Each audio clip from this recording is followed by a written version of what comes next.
Welcome back. We are here for the Between Dancing on Strings, episode three. Sorry. Oh my gosh. Three.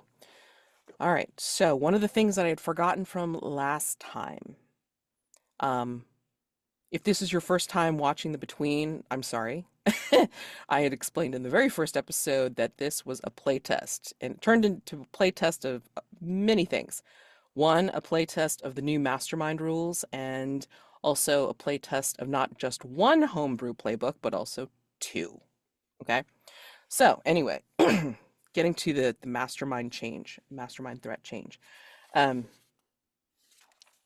there are layers to the Between. Not only is it a phasic structure game, but it also has layers where we introduce a mastermind because there is an overarching threat of a mastermind that has control over or has their influence over the threats that are, you know, going against London and the Queen and Hargrave House. So it's changed a bit in terms of pacing for this playtest. These new rules, as far as I understand it, will be in the the Between um, Kickstarter or backer kit once it goes through, once it goes up for crowdfunding in less than a month. And so we're just play testing it because it's out there and just wanted to have some fun with it.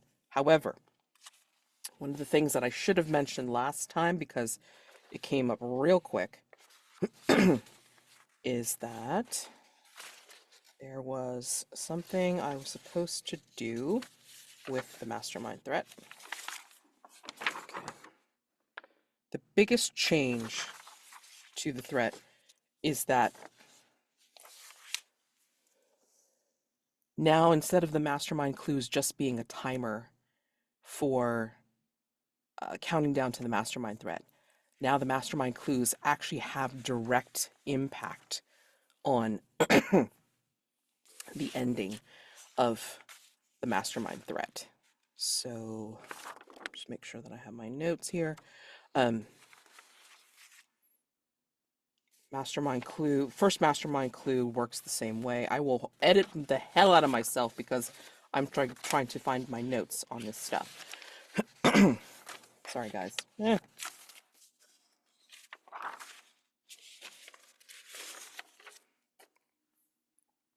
Okay.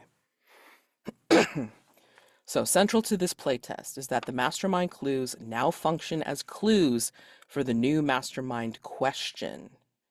All right. How is the mastermind going to bring down the crown? This will be a complexity 8. The mastermind question is largely an out-of-character concern since Hargrave House won't even know about the mastermind's plans until later in the campaign. At the start of the first session after Layer 1 is unlocked, I was supposed to read this part. So, Hargrave House is not yet aware of it, but there is a criminal mastermind trying to destroy the Empire. We glimpsed this person last session during the stinger. You'll be collecting mastermind clues throughout this campaign in order to answer the following question. How is the mastermind trying to bring down the crown? It's complexity 8. You can attempt to answer this question once you've acquired at least 4 mastermind clues, but you'll be forced to answer it after you've collected 8.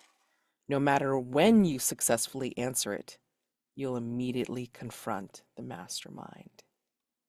So, big fat change for me, who has run a couple of these things now. And yeah, so once you guys decide to answer the mastermind question, it's like we're just gonna go right into the mastermind threat and end the campaign. All right. But of course, you need at least 4 mastermind clues to answer the question, of course, at a negative, or definitely at 8. Play stops or the threats cease, new threats cease, and then you have to answer the question.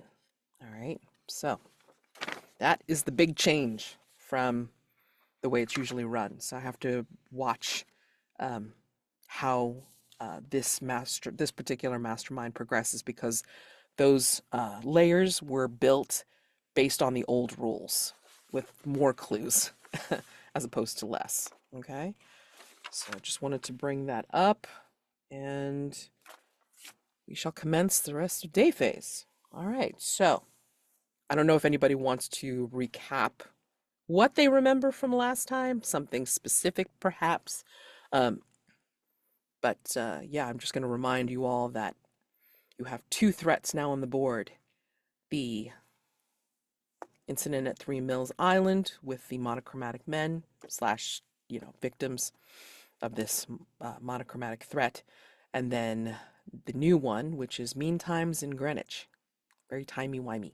Okay, so anybody want to recap something specific that they remember from last time before we commence with day phase? Daymond spent the night in the library with the almanac of the Hyades, dancing and getting lost lip first in the book. Val had an interesting discussion about the Angel of Death with Kemuel. And Kemuel tried to make the acquaintance of a six-eyed entity, but was told it wasn't time, was rebuffed in his overture. I'm sure it wasn't you.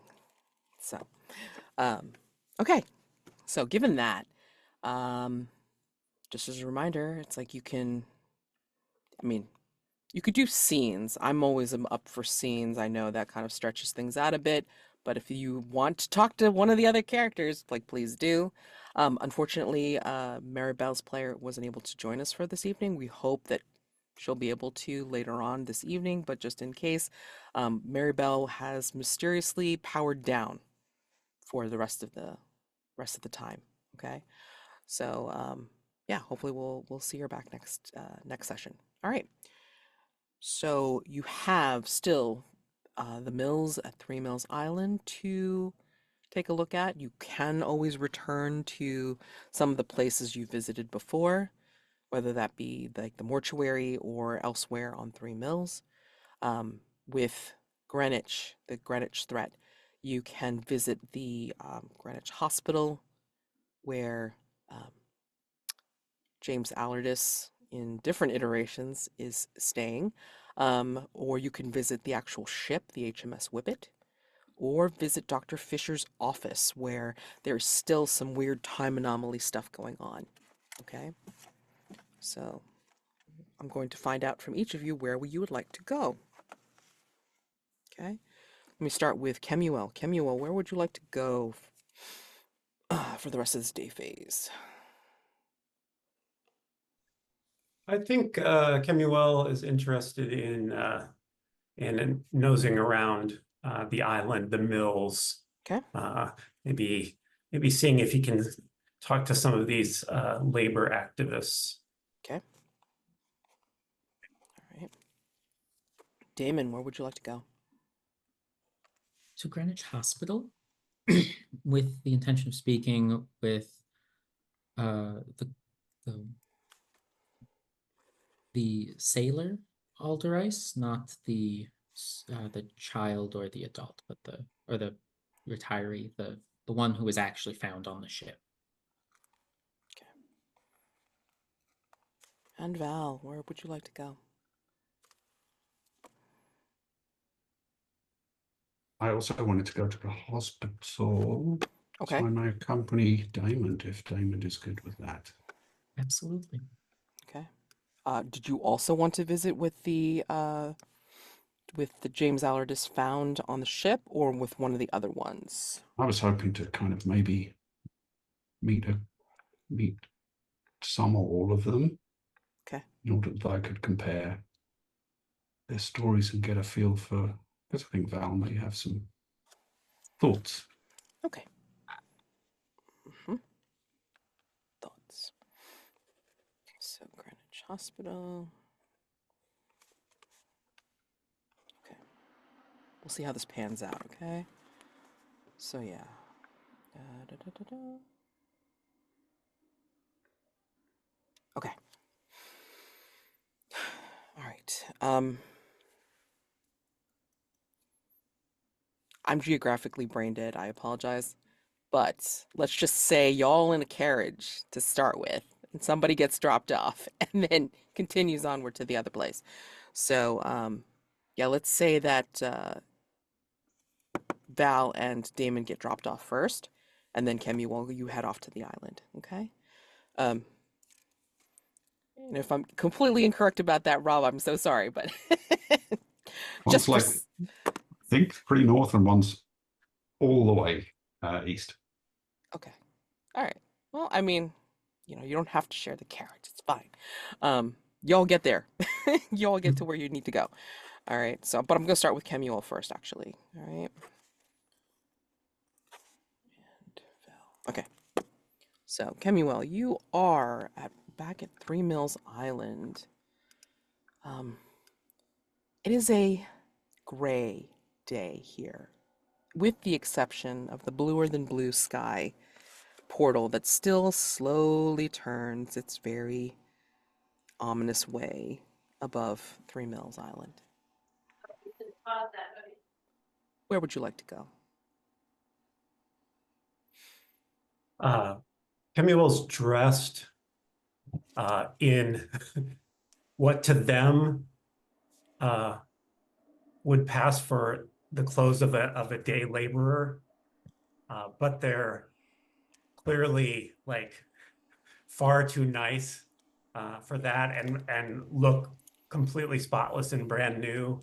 But they are going to try to insinuate themselves into the throng of workers at whichever factory catches their eye.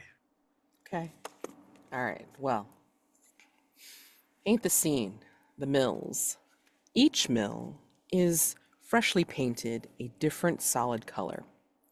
A heady smell of something processed comes from the mills and the water. I believe you all had already painted the scene about what the smells and noises make you suspect of what each one of the mills is doing right now. I would like to know. Let's revise that again because this is a strange day. What does Kemuel smell and hear that gives rise to a thought about what one of those mills is doing right now?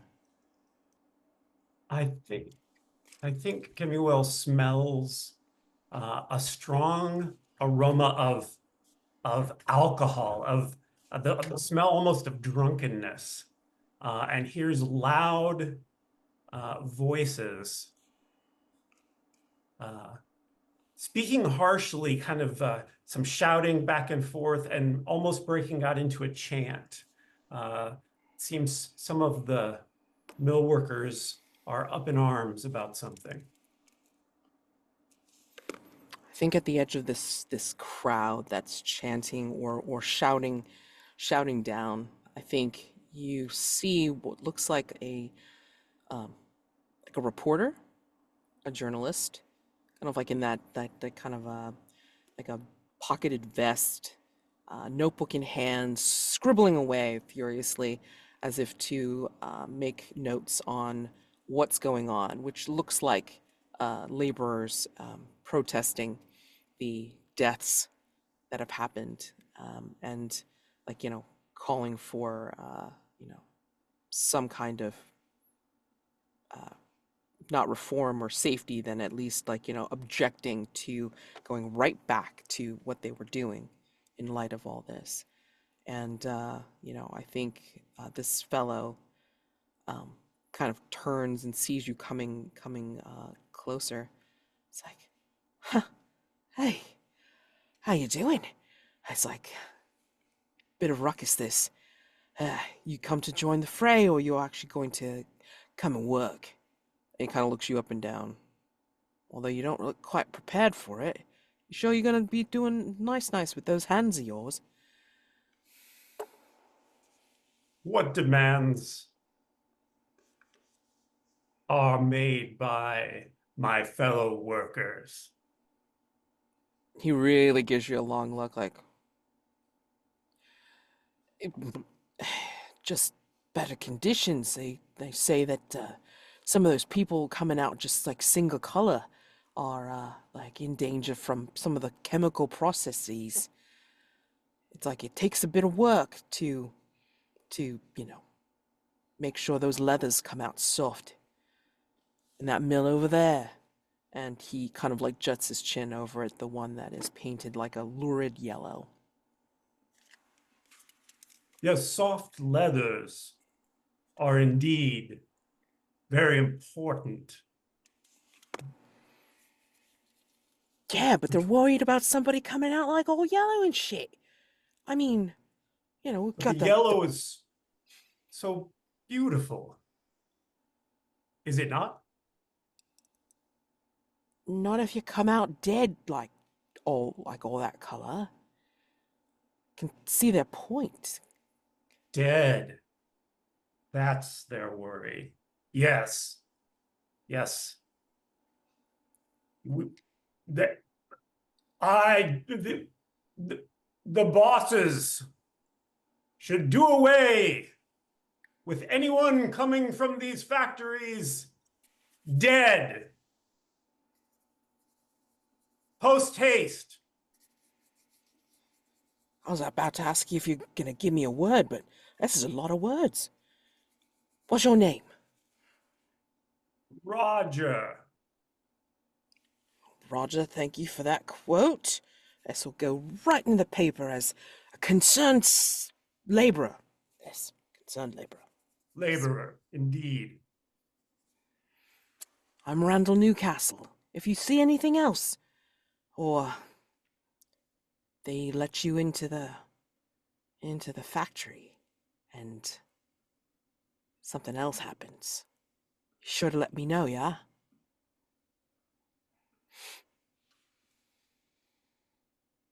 Yes. That I shall do. And he kind of walks off, like, scribbling away still, and then just kind of, like, going around the perimeter. But again, you see some of the laborers have, like, there's no picketing or anything like that, but like, some of the laborers have just kind of crossed the line and just, like, shook their head at their rebelling compatriots, I guess, and they have gone into the mill itself. There is someone here who has tried to, like, kind of tamp down some of the ruckus, and she is smartly dressed. She looks very neat and professional looking.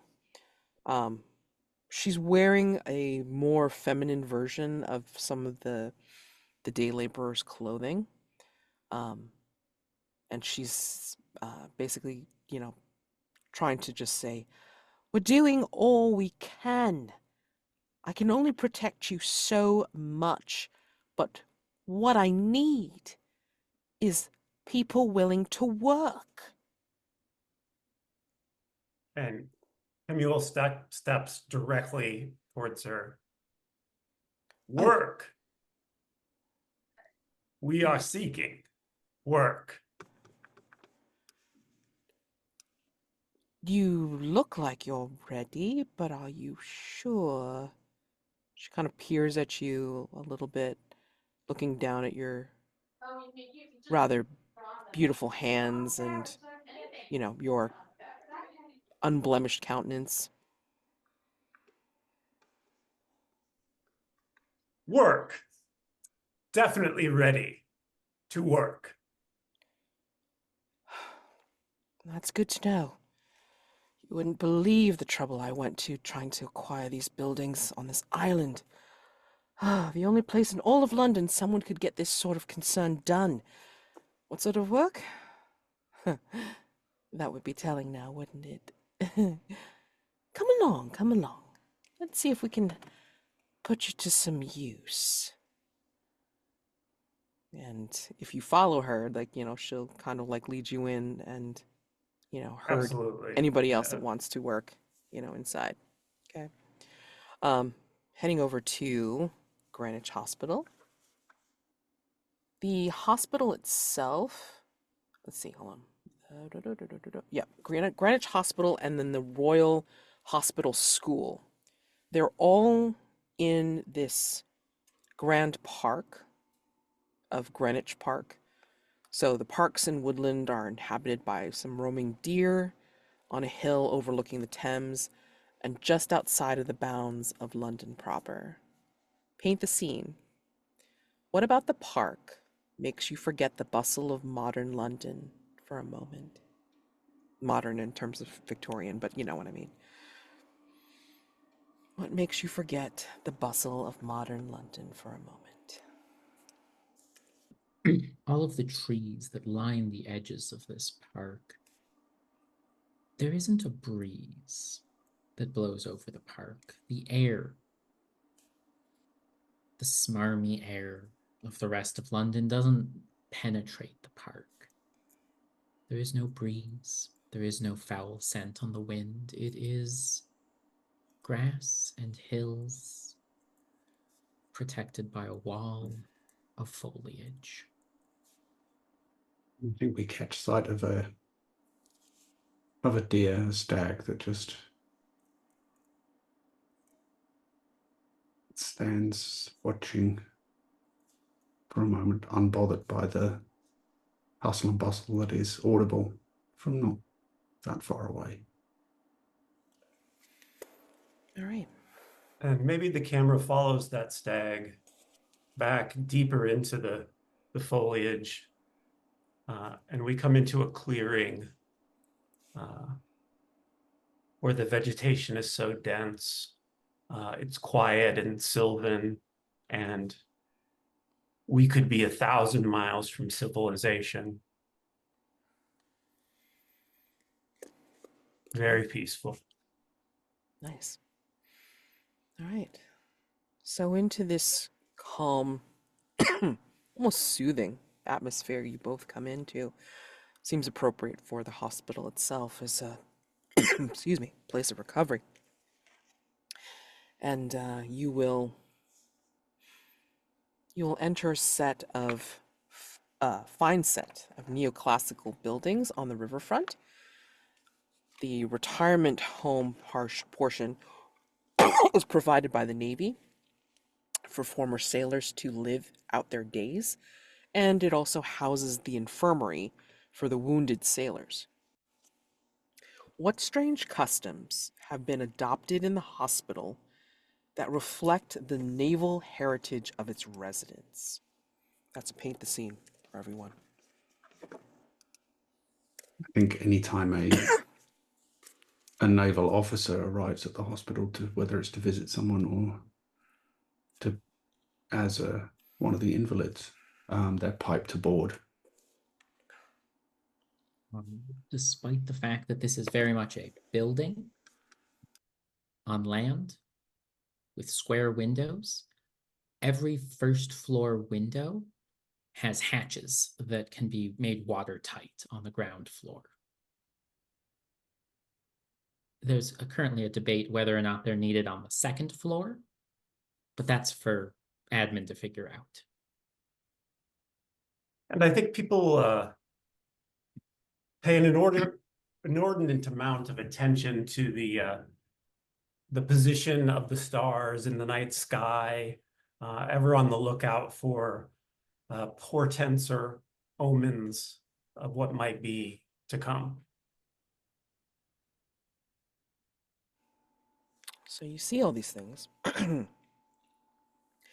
and you are approached by someone, physician here at the Greenwich Hospital.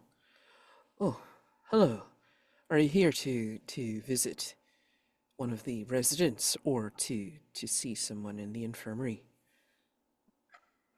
The infirmary, sir. Who may- Mr. What was the name again? Sorry, my mind's gone blank. James Allardyces. James. Mr. James Allardyce, I believe there may And he be more does, than one gentleman under that name. and that's when the doctor does a double take. You mean that strange gentleman that we had rescued off of the Whippet? The very same. Well, all right. Doesn't seem to be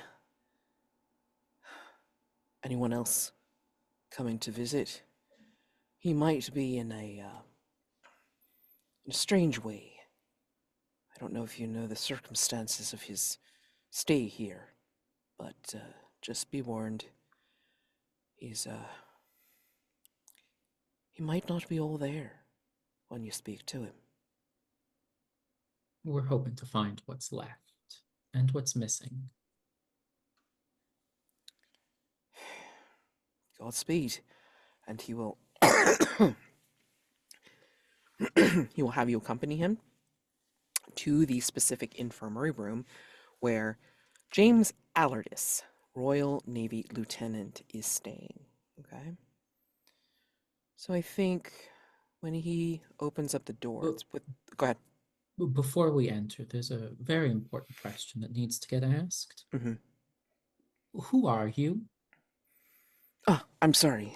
No, I forgave you when we got in the carriage at the same place, but who, why are you staying at Hargrave House with us? And who are you? Mr. Gray, sorry. I'm Uh, a little confused as to. Yes, I'd forgot that we hadn't been properly introduced. That's all right. I figured Kemuel's always bringing around new people. Dr. Weiss is bringing around significantly fewer living people. I just assumed you were with one of them. But getting in the carriage and almost Not as speaking before I did about many things. Not as such, Mr. Gray. I apologize. My name is Valentine Gys-Otteray. A sometime resident of Hargrave House, you may call me, and one of my periods of habitation began yesterday. There's a lot to unpack there. I think the only question that should be asked beforehand is, are we after the same thing?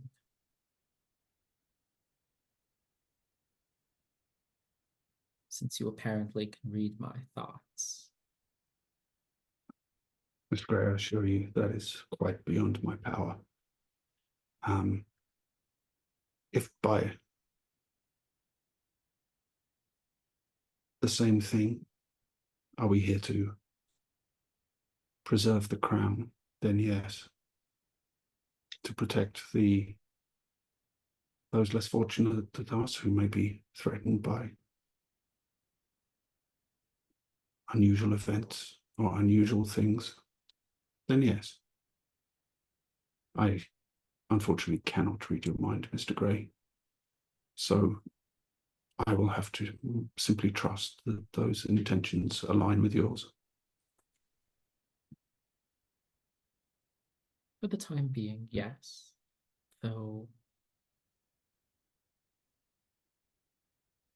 if answering questions about the supernatural ever does not align with that, I will probably be the last to let you know.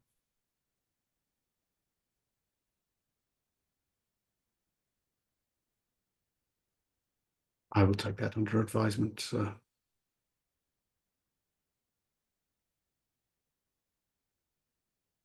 And if I suspect that our motives no longer align, then I will be sure to bring it up with you before taking any action.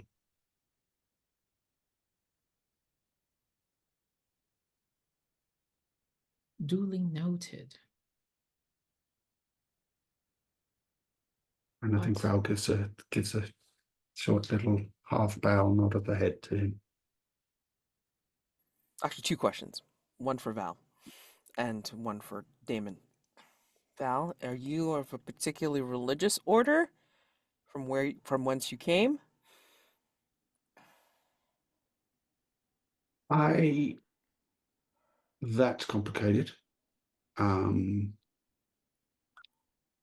Originally, I certainly would have been brought up in religion, but Do you believe? that's just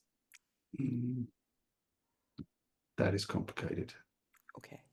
The reason I ask is because the question for Daymond is your upside down cross visible?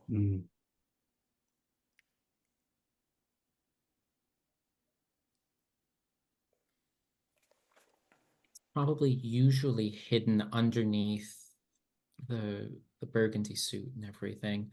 However, I think before stepping into the room, Daymond will adjust it and make it so that it's right side up and place it outside, holding a book as if he is a preacher coming to visit the infirm. Nice. It's a Okay. very, very easy disguise. It's already dressed like one. Nice. Okay. So I think as the doctor will, slowly and cautiously like open the door, he will kind of gently say, Lieutenant Allardyce, you seem to have some visitors. And he will like bow to you a little bit and then back away to see more patients. What you two see is at the window opposite the door. There's someone who is, excuse me, dressed in the institutional pajamas, very sun-bronzed, salt-scoured. And you can't quite see his face just yet because his face is turned away from you looking out the window. But when he does acknowledge the doctor's introduction, you see his eyes are wild, as if they can't stop moving. But they settle on you with a stare that is trying to hold on to anything it possibly can, but it's almost like they're moving in their spot because they have so many things to view. He seems to be a man in his late 20s, and he's just kind of like starting as if he's, heard what the doctor said a little bit too late. And then he starts again and then looks at you. Before you can even open up your mouth, he says, "Oh, it's happening again." I think when I hear that, I will rush forward and try and kind of catch him by the forearms as though he may be about to fall and say, Lieutenant Allardyce, what is it that is happening again? And he's like patting your forearms as you clasp his. And it kind of leads up to your face. Okay. That's you. Happening again. Okay. Yeah, this isn't where I should be. Has to be stopped.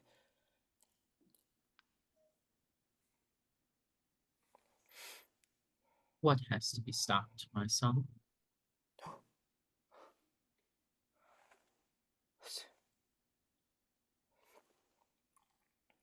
You,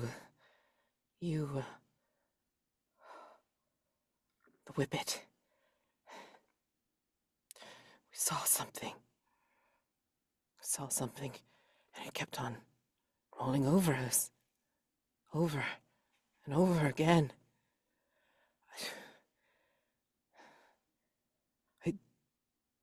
What is it that you saw? I can assure you, Lieutenant, that we will not ridicule you or fail to take your word most seriously. It was a dark sky. It was like storm was brewing in. And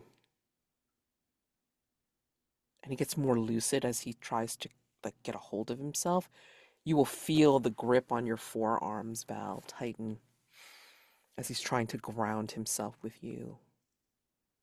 So, and he just starts talking about how the ship moved and rolled in the storm, but it was a clear sky, and then it wasn't.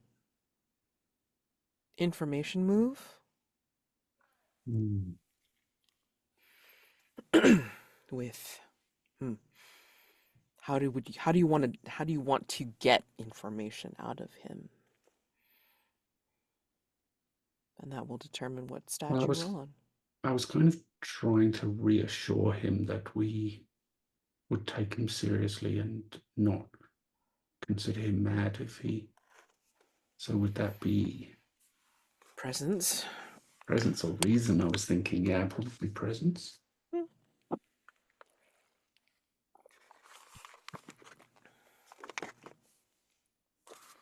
I do have the condition bones and rags. Is that going to cost me anything? I can't remember what that actually was. Your death. Oh, that's right. Yeah, seeing my own death. Yes. I don't think so. No. Very well. Then that is a 12. 11 on the dice and 1 presence. Shit.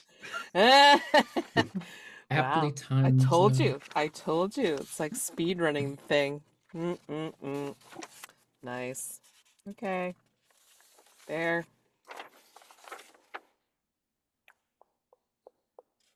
12 on the information move. Okay. You get a clue and then you get a mastermind clue. How fabulous. I'm actually not going to address it just yet. Daymond, what are you trying to do as Val has Allardyces grounded at the moment?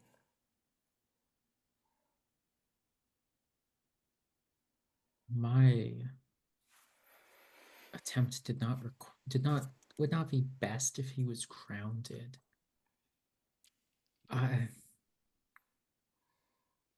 Because I wanted to look him in the eyes and attempt to like dive into his eyes to see what he's either currently seeing or what he did see. Ooh. And if he's in a calm state, I don't think that's. Yeah, I mean, Val's doing a really great job right Mhm. right now. Yeah. I mean, it could. I mean, information move by doing something more, In that case, or one of your I'm gonna get playbook moves. I'm gonna get nosy, and I'd like to go through his personal effects.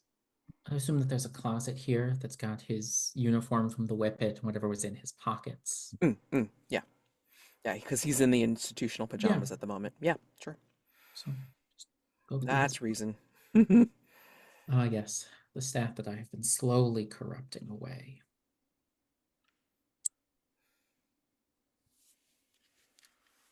Unless you got a PQ item that you want to try and use to help you to get advantage. But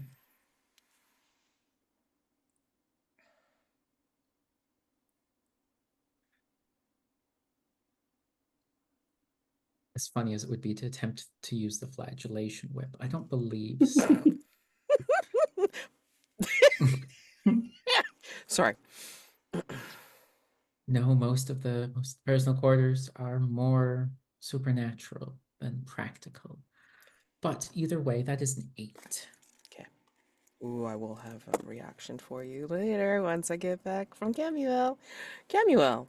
All right. So, this woman introduces herself as, sorry, I gotta get back into the threat, as Cora Adamsworth. She is the mill owner, inviting you in to work. Okay. And, as soon as you're brought in, it's like, you can smell those smells that you had. It's not alcohol per se, but it's like, some of the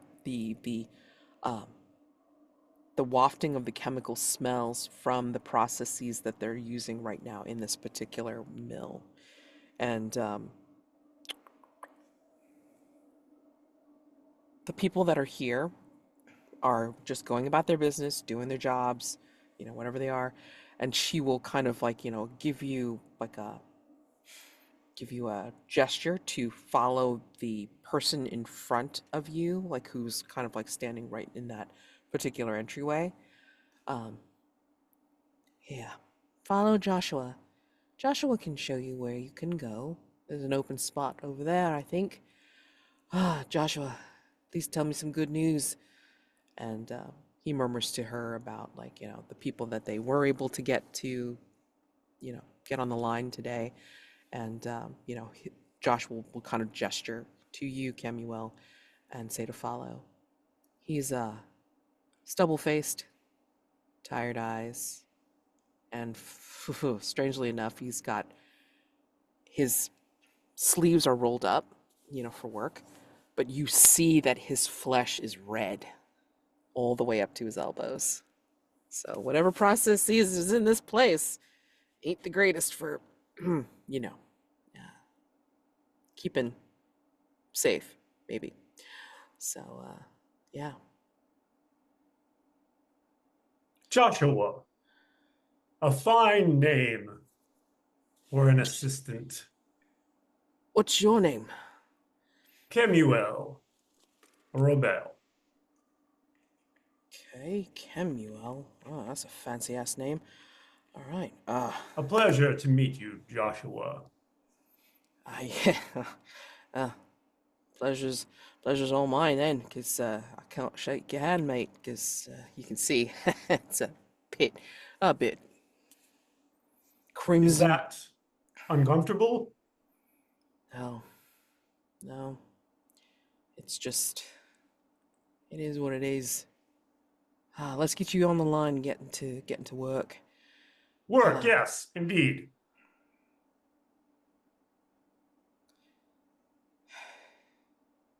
He looks more than tired as he directs you to, like, dipping of particular things and, just like very, very repetitive work, right? And it will also give you the possibility of dipping your hands in like this chemical mess. Fun. But he looks like he's grieving. And I think Kemuel will touch him gently on the cheek, on the side of his chin. Joshua, what troubles you? Are you quite all right?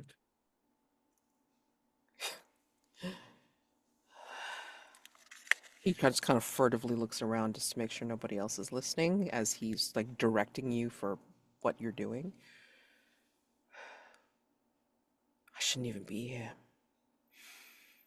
I meant to disappear in that crowd out there yelling. You hear them out? My sister Elizabeth. She died. She was the one that was recovered from the river, all red. All red. Your sister. She's the reason why my hands are like this. I was the one that got Heavy her. burden, Joshua. Yeah. I mean, they say it's nothing. I mean, dyeing things all the time. We're making them all these different colors and such. Your skin's naturally going to get stained and chemicalified and all this. But she went in. Someone drowned her. Someone killed her.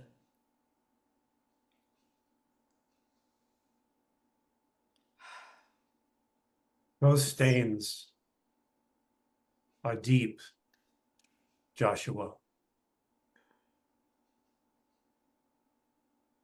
Sometimes we have to. Why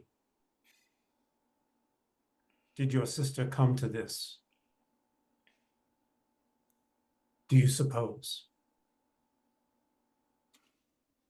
Sometimes we have to work with dangerous things, yeah? You can even see my own hands and arms for that.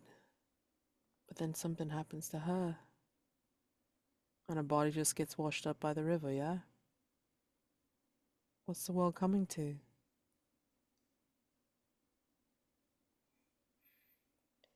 If you want information out of him, you have to tell me how you're planning on doing so. Perhaps, Joshua, it is time to lay your burdens down.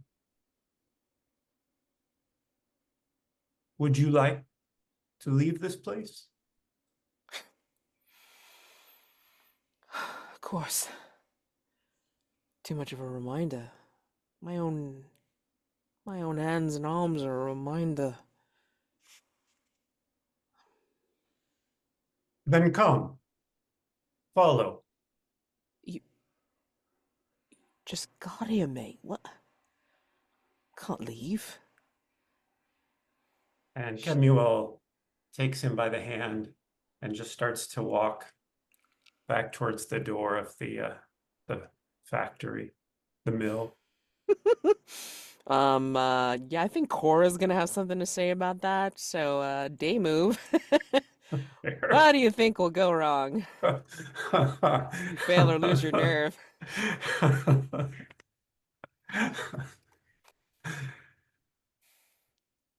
Uh, um, I, I think perhaps a physical assault upon him, being mistaken as, or perhaps not mistaken as part of this movement of laborers. Yeah, I mean, like there's gonna be some objection to you leaving the line, Right. basically. Sure. Yeah. All right, so go ahead and roll. You're gonna All right. roll with, oh, taking him by the hand, leading him out there. Ugh. I don't know. I mean, like, sheer presence is letting you do this. I mean, I don't know. Yeah, maybe they're looking very sort of imperious Ah, as they march with Joshua. So I think presence makes sense for that, perhaps. okay. I don't think I have. I don't believe any of my personal quarters items are particularly useful in this situation. Okie doke. That is a 5 plus 2 on the dice plus 2. So that is 9, I believe. Okay. You succeed, but with a complication, I think. So you're taking him by the hand. He goes. I think he's just kind of like still in shock because, he's contemplating like, life choices and such because of finding his sister, you know, all red and, in the river.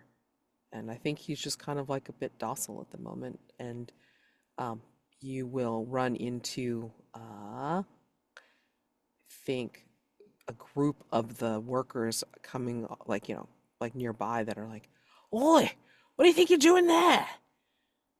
Get back to work. And yeah, I think Cora will, back them up. But perhaps, yeah, I'll come back to that for giving you your complication. But let's go back to Val and Daymond. All right. So with meantimes, let me give you a clue, Val. And you're asking him what he sees. What he saw on the Mm-hmm. Whippet, Okay.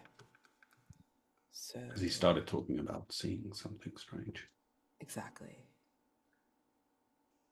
What he'll say it's like well, very disjointed, as if he's moving through several different days of his time on the Whippet. The stormy sky, the clear sky, the um, rolling storm, and then some of the things that they did. They found the thing, whatever the thing was, in it, like and that they put into a chest he couldn't see, and yet there were other things that he sounds like they haven't done yet.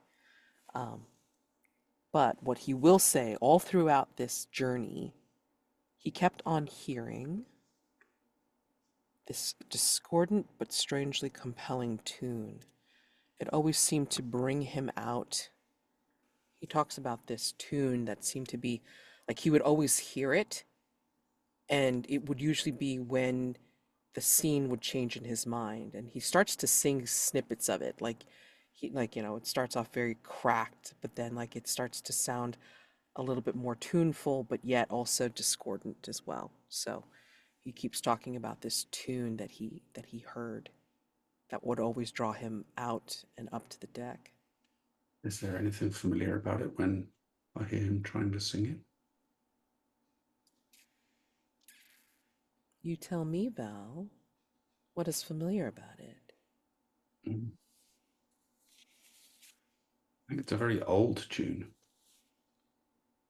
Okay. Old.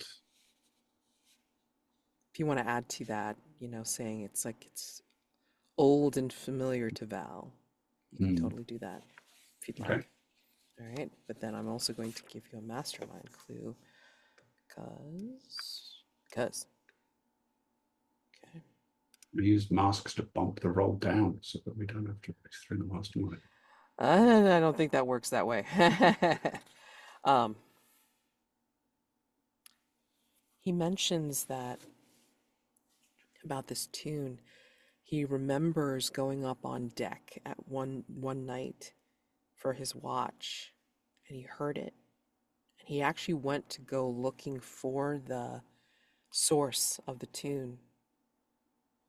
And he looks as if he's about to crack because he doesn't even believe what he's telling you, Val. Because he says, and I saw this vision. It had to have been a vision, right? It can't possibly be real. But I saw these string instruments playing the tune themselves. No one there playing. But when I say string instruments, I'm saying they were made of strings. Only strings. And he starts to crack and break down in your arms.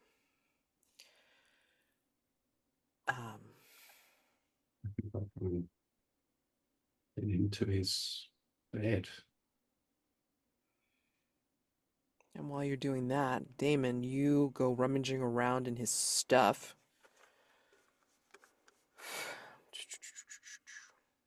Probably whistling a tune that's just kind of popped in. Don't know where I've heard it before, but I probably have. Mm-hmm, mm-hmm. Oh no. Oh shit. Now I remember why I had so much fun with this thing. Okay, sorry. As you're rummaging through his stuff, you see in among his effects, basically. You see his uniform, it's like rather sea-stained, waterlogged, like seems to be slightly encrusted with some salts that they couldn't get off. But among his effects, you find ship's log. Most of the pages are water damaged, but those that remain are covered in a rambling script.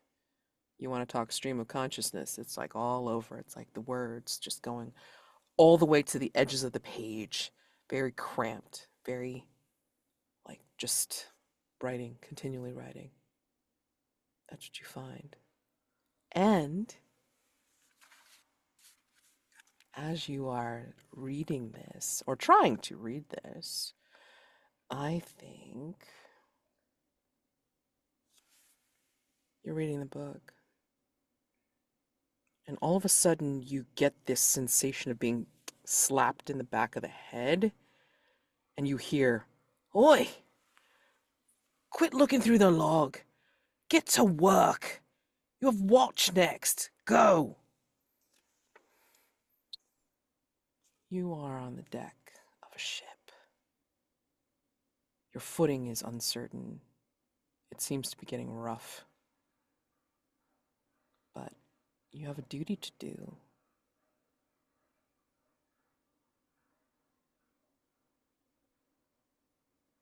And then you see certain sailors from the edge of the ship hauling something on board that looks like it was found in the sea. You can't see it. They're all like surrounding it, but they look like they're putting it from the sea into a chest of sorts. Some kind of chest, lockbox, something.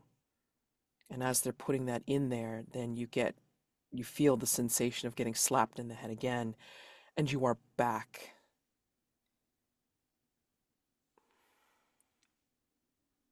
You are back in James Allardyce's infirmary room. Please change your condition of déjà vu to out of time.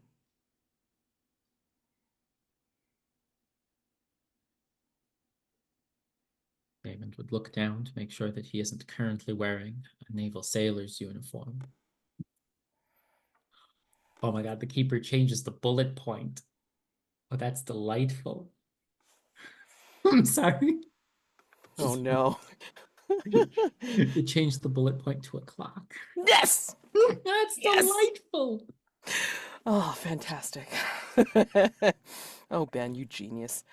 Ah, all right. So anyway. Now I have to go look up the... Oh, either way.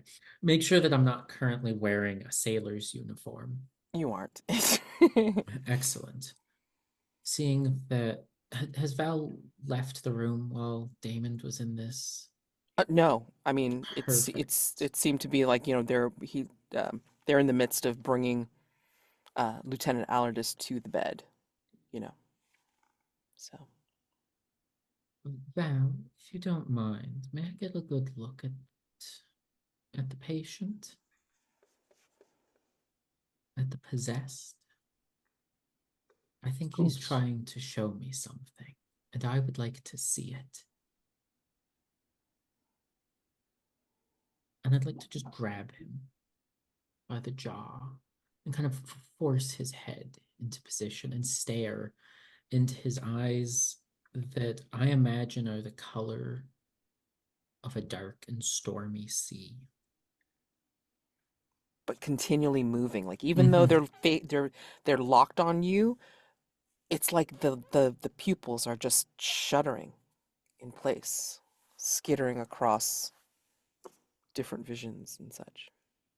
You found something on the Whippet, hauled up out of the briny depths.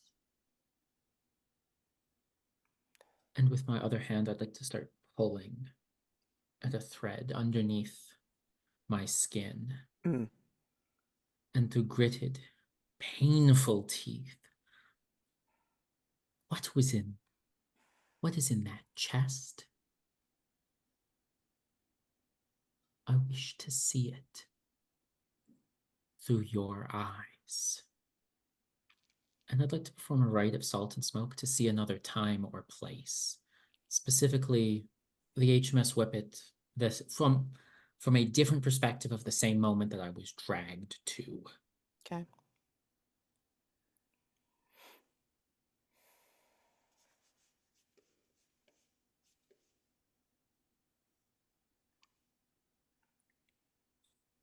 I pulled out the dice that have symbols on the sixes and always need to double check.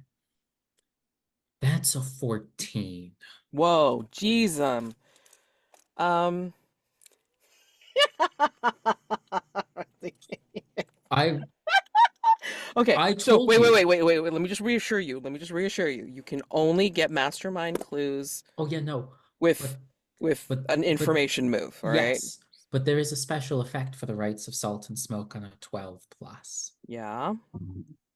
I can unmark the cosmic passage. Okay.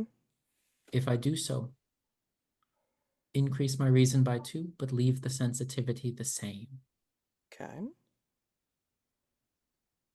Okay. And that's what you want to do, yeah? Yes. Okay. In addition to see the other time and place. Okay. Oh, I should have given you disadvantage for that because of your In condition. that in that case, if I can still roll one if you'd like. Okay. Actually, since we're pretending to be a priest here,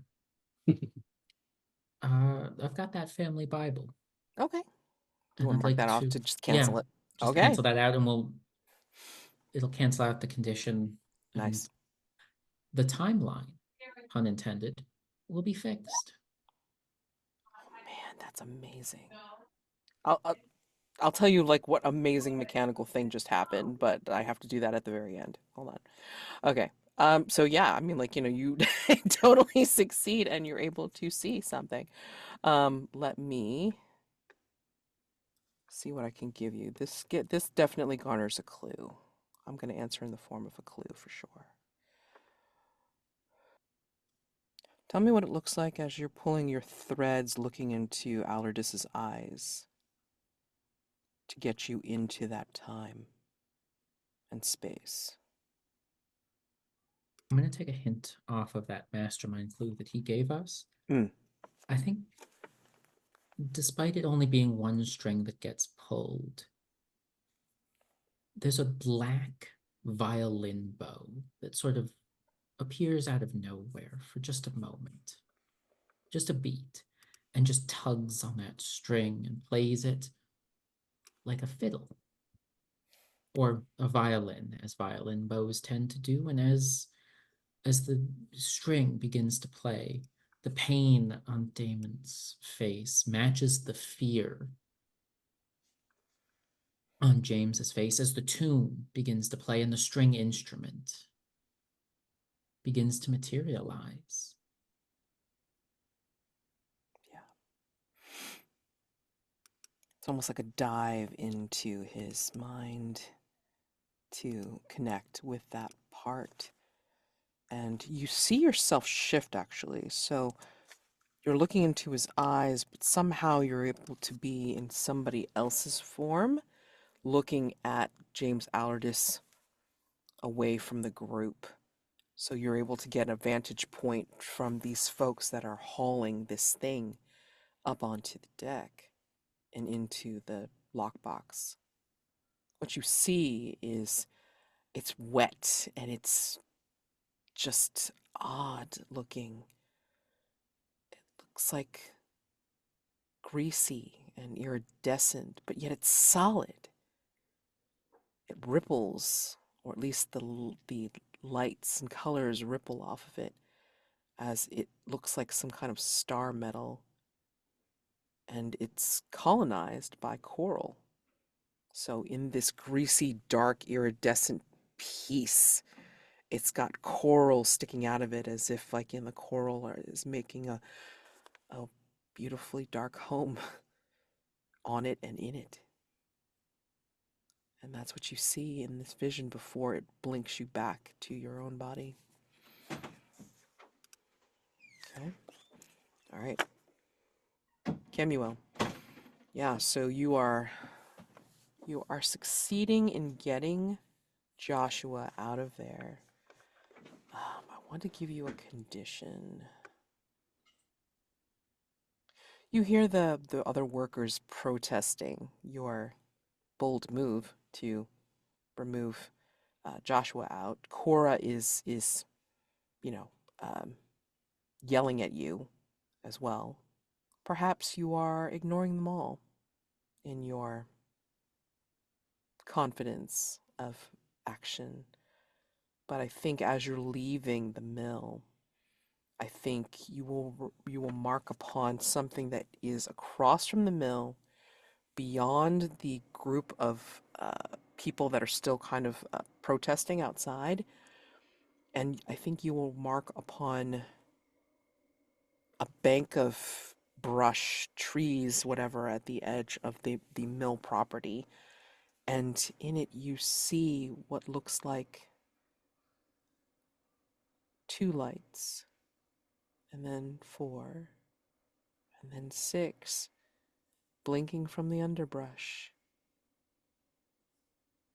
And it moves so it's no longer like at maybe waist level, but it will rise in the darkness of this brush. And then you see all 6 eyes focused on you as you come out of the factory. Put as your condition, let me see, just make sure I haven't given this to you already, marked by the 6-eyed beast. I think in echo of James Allardyces kind of collapsing upon Val, I think, Joshua Cross, as you take him across the threshold away from the mill, it's almost like in a sense of grief and relief. It's like, oh, I don't know what I was doing. Why? Why would I want to go back there? Especially knowing my sister was lost in the river. I guess I should thank you for, I don't know, sense? What do I do now? Come, Joshua. Follow me. We will have someone look at your arms, and you may tell this one all about the life of Elizabeth. Come, you are free of this place. Where will we go? Where do I go? We will go visit Geoffrey. He will look at your arms. You will tell Kemuel stories of Elizabeth and lay your burden down. He actually smiles at this and just like, in remembering his sister, and he will go rather docilely with you for sure, but I think you will still notice the all 6 eyes of this thing kind of watching you as you leave with him to head back to the mortuary. The players have a choice. We can either continue on with day phase a little bit longer, eh, just like one more thing that they want to do to close it out, or we go straight to dusk phase and do the things and then possibly give you an opportunity to answer a question. You do have 7 clues, I think, on monochromatic men. So if you are considering 7 clues. If you are considering the 6 complexity question, then you definitely have enough to do so. Or you can roll a negative on the complexity 8. That's up to you. What would you like to do? Would you like to try and just, push day phase a little bit longer, or do you want to go right to dusk? I'd like to push day phase just a little bit longer. It feels weird attempting to resolve our first threat without a full party. Just in my opinion. I was also hoping to talk to one of the other Oh, okay. Allardyces, if Fair. that's a possibility. One or both, if there's time. We'll see. In that case, I mean, I would probably suggest it's like, splitting the forces, like one of you tackle the kid and the other one tackles the old man. So that's fine. I'll allow that. And then Kemuel, if you do want to continue on and like, either talk to Joshua more or truly, what's the word? Like engage with Geoffrey involved and then like, see if you can like get some more information out of either one of them, that's fine too. Okay. So, Yeah. Let's go ahead and start with you, Kemuel, first. So, yeah, you brought Joshua away from here and then, brought him over to Jeffrey over at the mortuary. I think you'll see Jeffrey isn't there, but you will see Hattie Helmsley there. She's dressed in her dress with the veil, kind of like covering her face, and she's wearing her gloves, and she's kind of like working on some of the bodies. It looks like she's kind of putting the pump to an apparatus, like as she's like mixing some kind of chemical or something like that to get ready to, I guess, clean some bodies or to prepare them. They walk in. Madam Helmsley. Oh, and her veil turns to you. Oh, I forgot. I'm sorry. You, Kemuel. ah, good seeing you again, Kemuel. Yes, you are an associate of Jeffrey. Yes, yes. This is my acquaintance, Joshua. He's suffered greatly. Perhaps you might be interested in the state of his arms.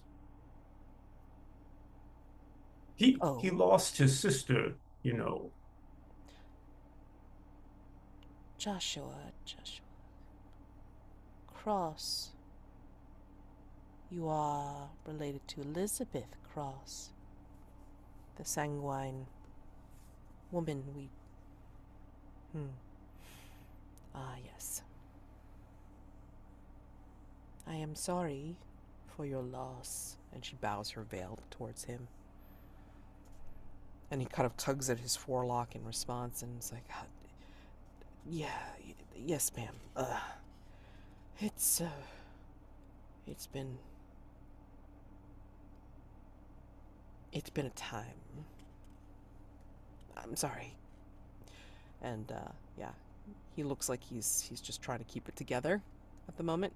But he looks glad to be out of the mill, and he's kind of tucking his arms away, like behind him, like as if he doesn't really want to show her what he's been through.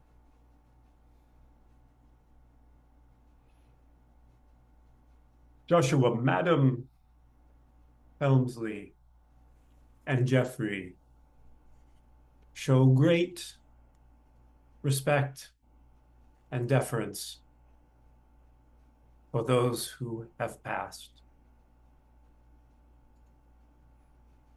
That your sister came through their hands is a great gift.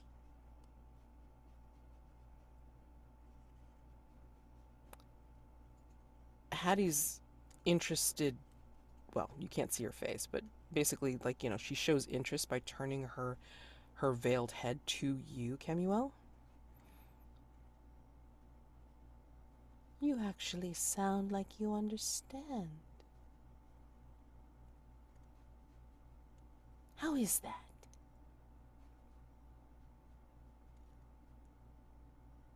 What do you know of this? Of anyone? Of loss?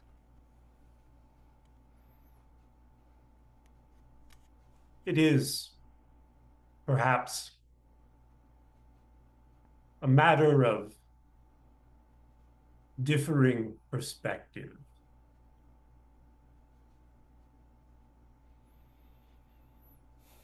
For some, like Joshua, this recent loss becomes an almost unbearable burden. But in the river of time, countless losses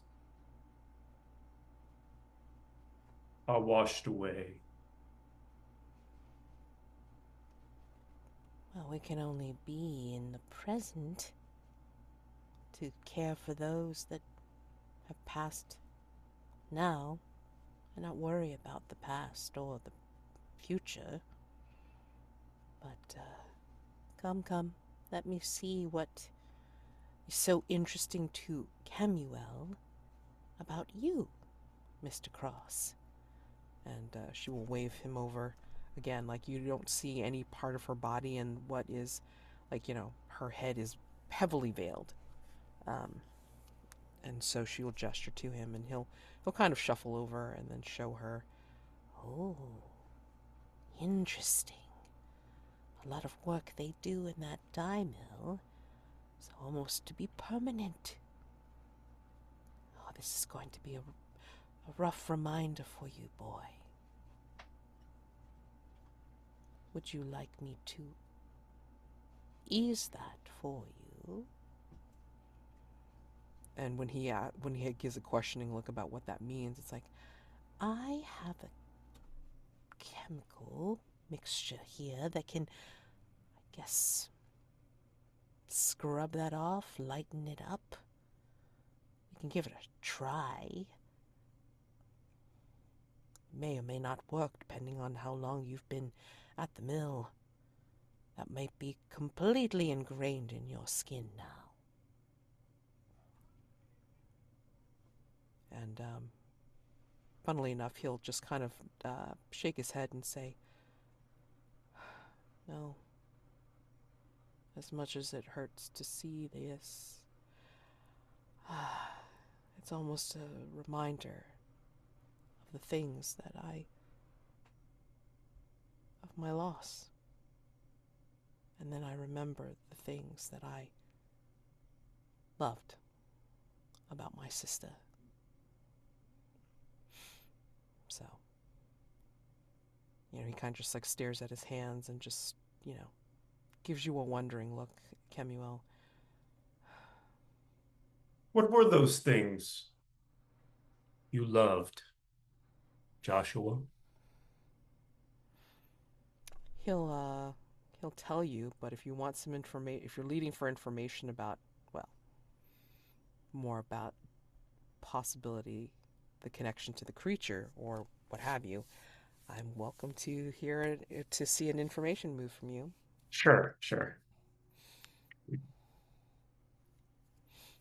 Composure to be sneaky in conversation, or presence, but just by getting him to open up. What do you think? Yeah, I think maybe composure. But I think Kemuel will also he will perhaps attempt to help to lighten at least Joshua's material concerns by pulling from his trousers his exquisite gold watch and handing it to Joshua. For you.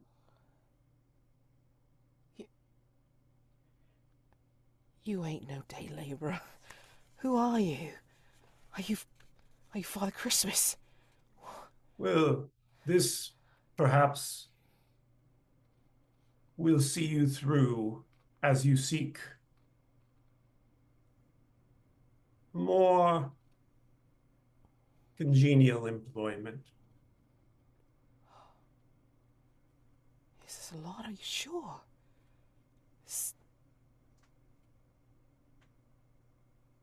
Do you not like it? Oh, I mean, I love it as much as it weighs to get me some gold, but I mean, this is a lot. Are you sure? That is good. Say no more. But Why? let's speak of your sister. Okay. Speak of her habits, her patterns, her preoccupations. Speak of what brought you joy. Go ahead and give me a roll, please, of information All right. move. So I mean, like, yeah, I mean, like, if you're doing that for presents for sure. And was that one of your PQ items, or just that Yeah, was I'll fictional? mark the watch. Yeah. Okay, so then definitely on advantage, please. Oh All wait, hold on. right. What's your doodads? Sorry. No, I'm not gonna like affect the six-eyed beast. No. Let's see. Not for That this. is 10. Okay. Okay. Speaking of his sister, he starts talking about like how they played as children and kind of like their rough start in trying to get gainful employment and then just finding their way here to the mills. And, you know, then he would talk about some strange things that she would speak of in her last days. One of those strange things was talking about a dim path as the way to reach enlightenment. She was speaking all of these higher level thoughts of thinking out of nowhere. Never evinced any interest in this kind of stuff before, but she would talk about how she would see some path and then it would bring us to a higher plane. It's almost like she was talking for someone else. It's the strangest thing. She seemed not herself. No, but yet still like her. She had this joy about her when she really thought through things, and she enjoyed her life. I guess that's what I'll remember the most. Yes. Remember that, Joshua. That is beautiful. Are you sure about this, mate? It is yours now. Thank you for your company and candor. Thank you. And he This does... one grows weary of work. Good day. And I'm assuming you just stride out of there with your... Oh my gosh, amazing. Okay. All right, so you two. Yes, who's tackling the little kid and who's tackling the old man? Daymond would have a thought. However, Jeremy needs to ask the group a question about some information on the safety tab. Oh. There's a veil marked for harm to children. Specifically a line for children under 13. Does anyone take issue if we were to say scar the child and see if that scar appears on the old man? Interesting. I ask not from a role-playing perspective, but from a safety tab perspective. Like, Sure. Is that an acceptable option for everyone? I mean, I'm fine with it. I don't have a problem with it. Yeah, likewise. Okay. All right. Seems very, very Daymond Grey. So I'll tackle the older man, which is what I wanted to anyway. So Right. But I mean, like, I'm just curious whether Daymond proposes this plan so this way Val knows to look. Absolutely. It would be probably brought up as we're leaving the room. Val, what do you know of scars? you speak of scars of the body or scars of the mind, Mr. Grey? I think I know something of both. Seeing as we are currently in a hospital of the body. Be plain, sir. What is your intent? We're about to meet two people who are the same person, who we just I met. suspect so. I would like to confirm that suspicion. I would like to mark the child, and I would like you to look for that mark on the old man. Do you know Mark, the man we just left?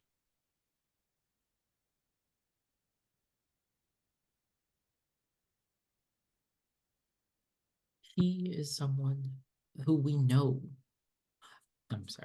We know where that James came from. He came from over yonder, out to sea. We do not know where these two came from. Which one came from here, and which one did not? Or did they both? We have a starting point for the sailor. We do not for the child, nor the retiree. Your suggestion disturbs me, Mr. Gray. What manner of mark do you propose to put upon the child that would last so long? A scar deep enough to heal in a pattern to last, let's say 60 years?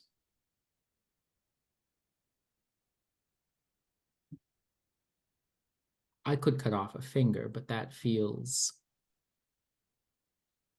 too gruesome. Plus, I'm not retrieving body parts for Dr. Weiss. It reassures me that you have some limits, Mr. Gray.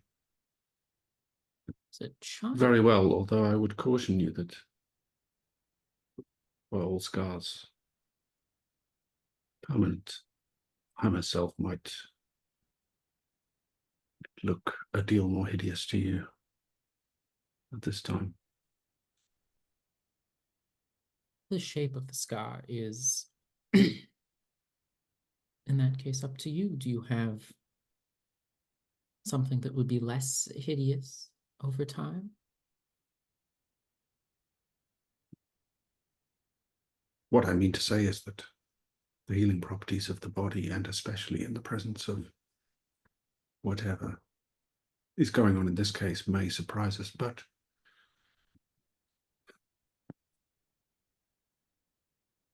and you think they think for a moment,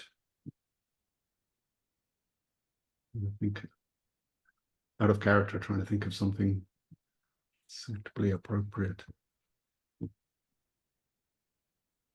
A cross, perhaps, Mr. Gray. You are dark. I was just thinking of clipping the ear. What a cross. I was considering a scar that would not be a stain upon the child's demeanor, but That could be a notch in the ear. No, but I offered you the suggestion and you've given a perfect one.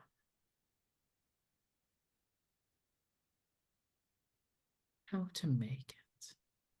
Thank you, Val. You've given me much to think on. Daymond will head out for the Royal Hospital School with a dark gleam in his eye. The Royal Hospital And I School. think Go ahead. Val will head for the retirement home with a concerned look on their face of what they have just unleashed. Mm-hmm. Yeah. Well, basically, like you only have maybe a couple of floors to go up to get to the retirement part of this home, um, where James Allardyces was probably up on an upper floor. I'm assuming the retirement home would be sort of like in a different section, probably on the first or ground floor, and just be a little bit more convenient for the elderly and a little bit less mobile. So yeah, you've already answered about what the, the customs are here at the Greenwich Hospital, Val, and excuse me. And yeah, when you get up to yeah, when you get up to the retirement section of the Greenwich Hospital, they're kind of like little apartments, rooms, basically. Um, and he is. You see a stooped version of the James Allardyces, the lieutenant that you saw in the infirmary. White beard, haunted eyes. And when he speaks and asks you who you are, you hear this low, gravelly voice that just seems far away. Who are you? What do you do here? I'm here to see you, excuse me, Lieutenant Allardyce. Do you? Oh, I'm retired, young man. It's fine. I don't hold Do you? truck with that anymore. Do you recall meeting me before, perchance? Some 30 years before now, perhaps. He kind of like leans his head back against his chair and then will open his eyes very slowly as he looks at you with those haunted eyes and peers closely.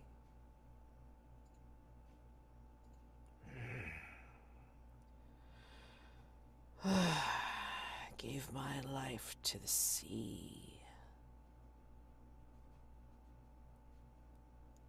I think, but I don't know. You could have just as easily been one of the midshipmen on my ship. A tale of a cursed ship and her doomed crew, lured to the very bottom of the sea. I'll tell you a story as true as the day I heard it. And he chuckles that gravelly chuckle. And you almost hear like a lyrical music to his voice, as if that tune is starting to creep in the rhythm of his speech.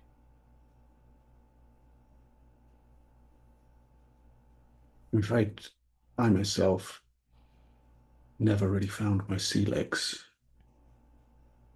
Lieutenant Allardyce, but I would be most interested to hear your story. Oh, you young'uns always wanting a story. My memory for stories fading like these old tattoos. And he points to like his one arm, like rather burly, but like also kind of like where it's like the skin is thin and folded, but then like on the one arm is like something that looks like a cross. I was going to ask our character, Mm-hmm. Mr. Gray. Val didn't specify which way up the cross would be. I think she rather assumed. They rather assumed, excuse me. So Which way up do I see it? I'm sorry. Well, Well, I'm just saying when Val suggested a cross, they didn't specify whether it was an inverted cross or I think they rather assumed a normal Christian cross would be. Yeah, what does the tat look like? part of me wants to say, how could you assume I'd do that to a child that didn't actually go through with it? But It would be a plus sign, not a cross. Impossible to tell which way is up and which way is down. The line is smack dab in the middle. Perfect. Yeah. If anything, I mean, it could be, uh, you know, like the basis for the actual tattoo, but it's an old scar that looks like, I mean, it could be an X. I mean, who knows? Um, but yeah, it would have to be deep. In 60 years of epidermis, like, sloughing off. So, in the old seamen's tales, X often marks the spot, Lieutenant Allardyce. he kind of, like, like swings his head round at you, Val, and all this curiosity. I mean, perhaps I am only speaking of old ghosts and not actual tales of my life. If there's that what you were truly after.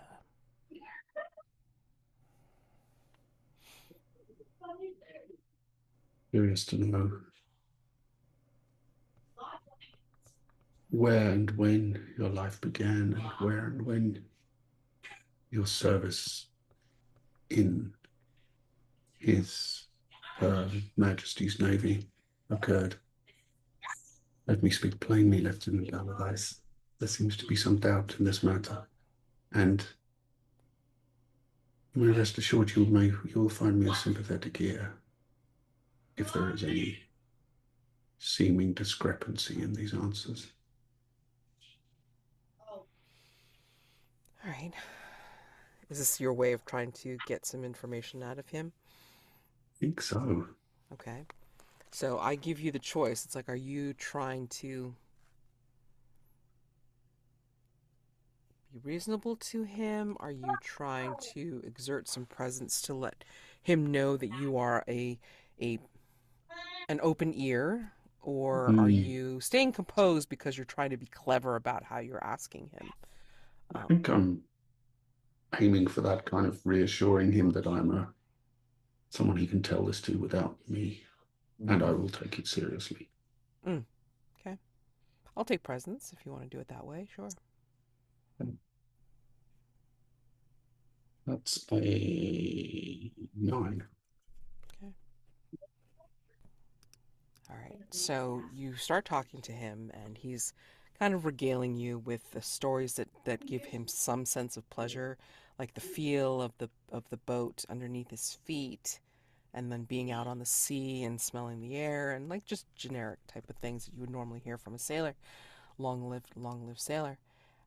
But it starts to get darker as he starts, like, it's almost like starting from the very beginning of his career and then starts moving up into where he would have been on the Whippet, right? Even though he never appeared on the roster at all. And he just remembers these strange things that had happened, and then he looks like it like he's looking far away, and then all of a sudden he snaps to and then looks right at you, and then clocks that you're there and says, "Wait,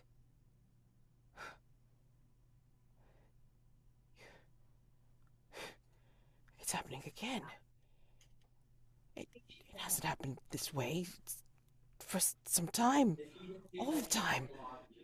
You you you visited me. You visited me on the ship. You were there. You were one of those. The sailors that had brought the thing on the boat. How could you? It doomed us all.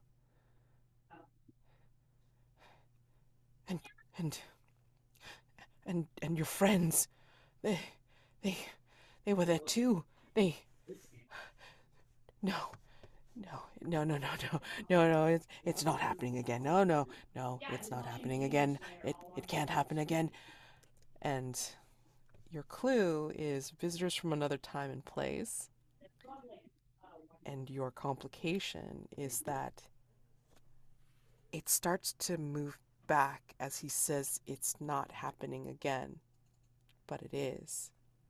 You get this sensation of like waves crashing into you, Val.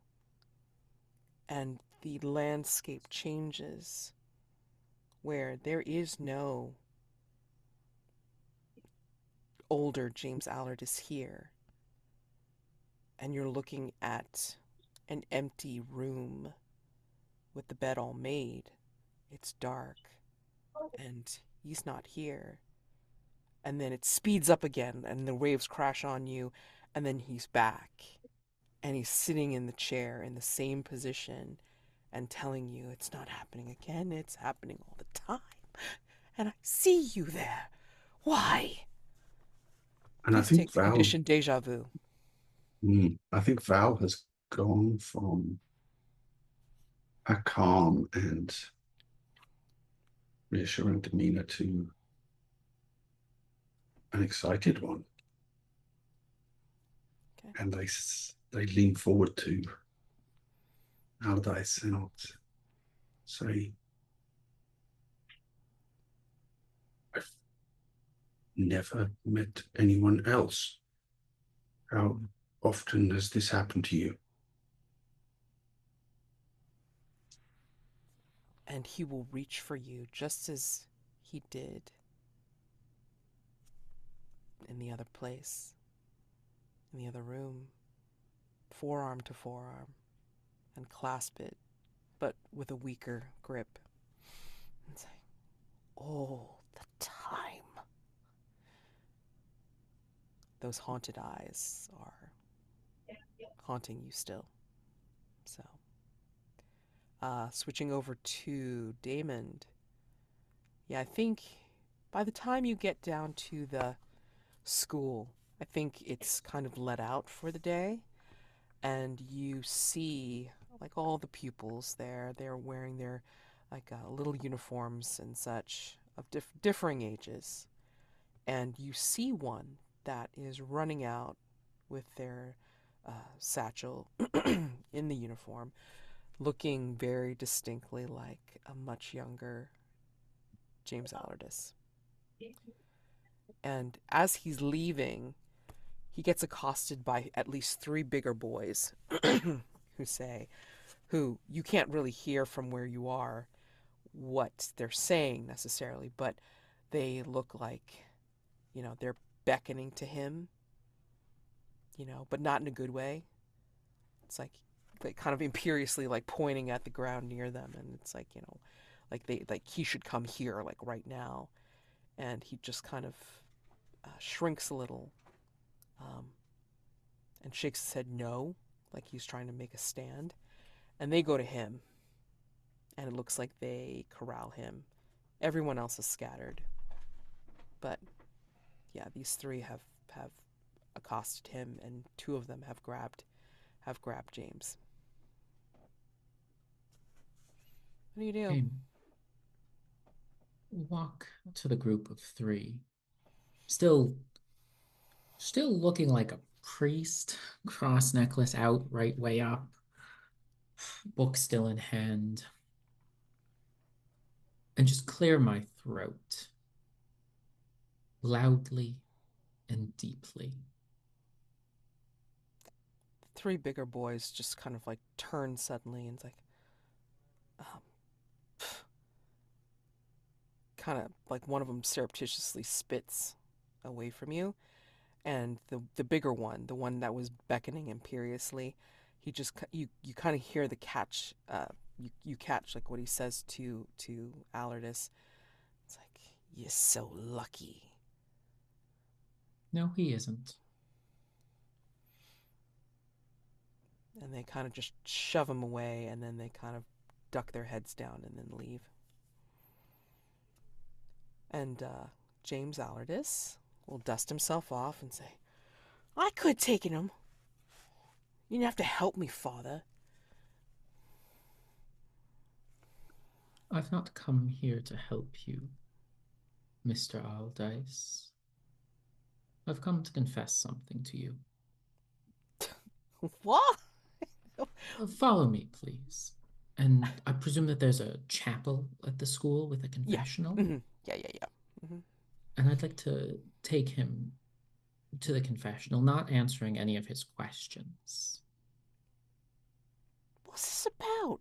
I mean, like, and he's following you along and, like, asking all the questions. It's like, what's this about? I'm not in trouble. No, you are not. I am. And you're going to help me. And I sit him down in the priest's side, and I get in the confessor's side.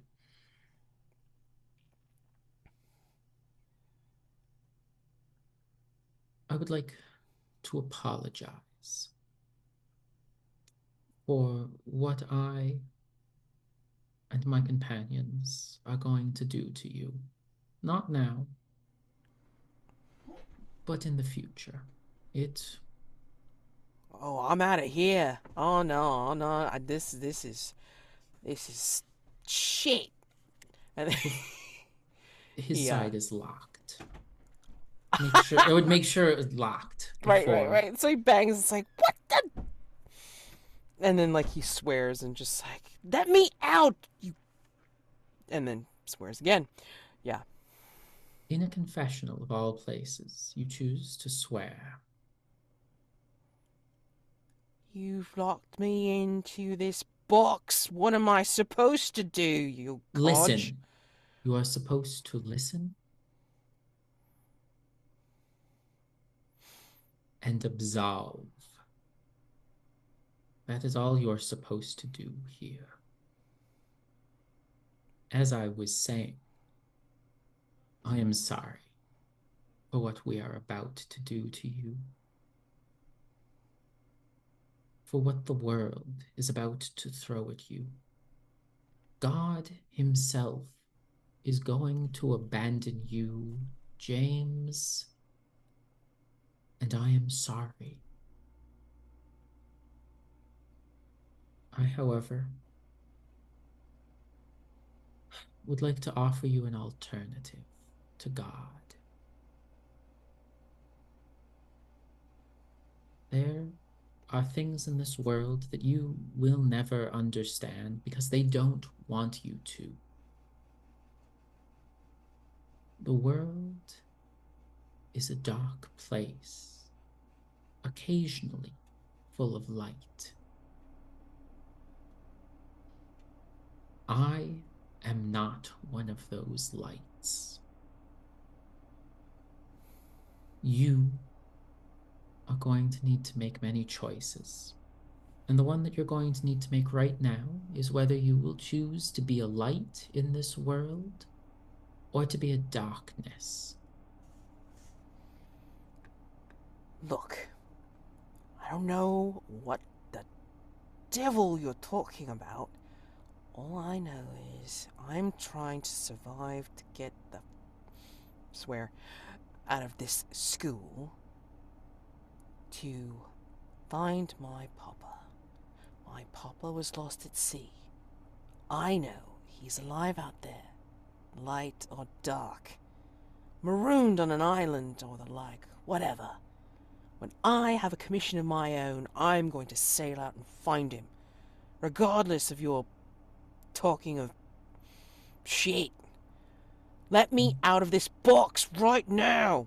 In that case, James, I'd like to make a deal with you.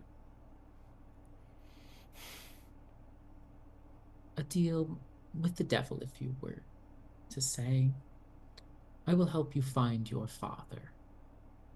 I will tell you exactly where he is, and in exchange, I will cut you a simple cross on the arm. The fuck? I told you, I am not here to save you. I am no better than those 3 bullies out there in the yard. I just happen to have a fancier suit and the ability to get things done. Shouldn't you be burning up in here? Lord's house and all that shit. Who's to say the Lord isn't the devil? Do we have a deal? Where? And that... How big? Planning on cutting off my arm? No, a simple cross. Right arm. Upper bicep. Perhaps 3 inches across.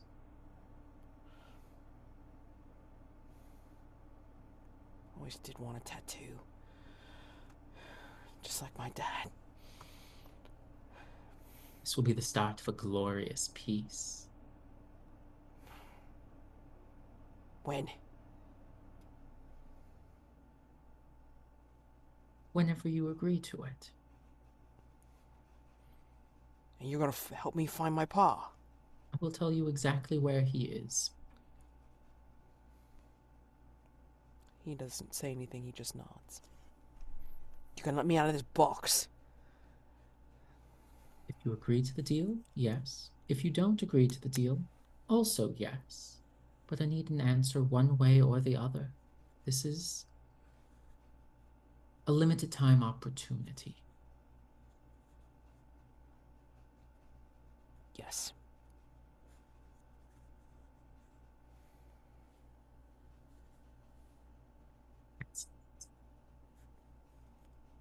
I step out of the confession, undo the lock,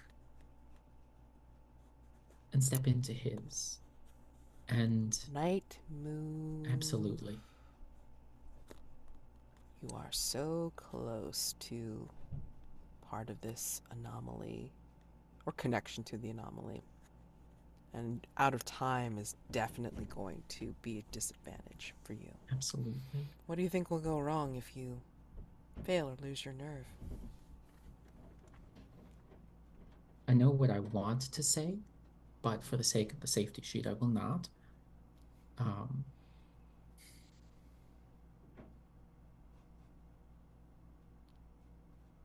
My shoes catch on fire in this hallowed ground. I end up having to, if you've seen Good Omens, crawly dance, the tiptoe dance out of this church. Right. And the priests will notice that someone's shoes have literally caught on fire in a confessional, and there will be questions. Of course. Just bringing down all that unwanted attention to yourself. I'm gonna say it's worse because, like, you won't even be here.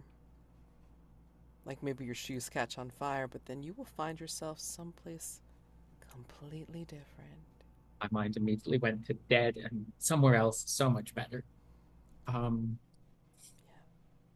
So, I've got, sensitivity, please. absolutely, I've got a dagger, a ceremonial dagger, in my personal quarters. Right. No, I'm not the one actually making this scar. It's just going to appear. From the witch's cupboard, I've got some statues of saints. I think one of them has been placed in this confessional. And I will use the statue as part of this, not my ritual, but a ritual, and crack the head off the statue of the saint. Someone more versed in all of the saints would give one that is appropriate, but the head gets smashed so much it's impossible to tell. You probably smashed the head of the saint of lost things. Absolutely. But, yeah, go ahead and roll. What'd I say, night move? Yes. Yes. Night move with, well, canceling out the Mhm. effect of out of time for now. So that is a 5 and a 5, which gets us a 12 on that night. So lucky it wasn't information. All right. Whatever I did between this session and last really did work on these dice, and I love them. So anyway, you start to feel the effects of the anomaly trying to drag you out of this place and time. Tell me how you stay grounded, stay present. I stare into James's eyes, as I did to his older self. Not as haunted. No, Not, not it. but They are haunted. have seen, yes, have seen Mhm. seen things. They are not haunted by the waves, by that black star metal. They are haunted by my visage. I am all that is seen within him. To James, I am the dark entity that will inhabit his shoulder for the next 60 years. It is the light, it is watching the light of his eyes get snuffed out. Not because he's dead, but because a small piece of his hope is replaced with Damon's own desire. And I'd like James to look into my eyes, and instead of grounding him in this moment, I'd like him to see exactly where his father is, be it some deserted island, be it a French pub with someone who's very much not his mother, be it drowned in the bottom of the sea. But I'd like James to see that when he looks in my eyes as I look in his. Well, you rolled a 12, so you tell me, what does he see? Wish I hadn't rolled that high. I don't want to decide this boy's happiness. You don't have to. Just tell me whether he smiles or whether he cries. He laughs.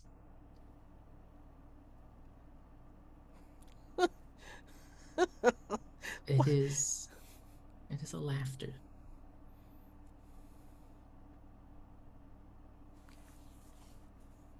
Fair. And this James knows exactly where his father is, and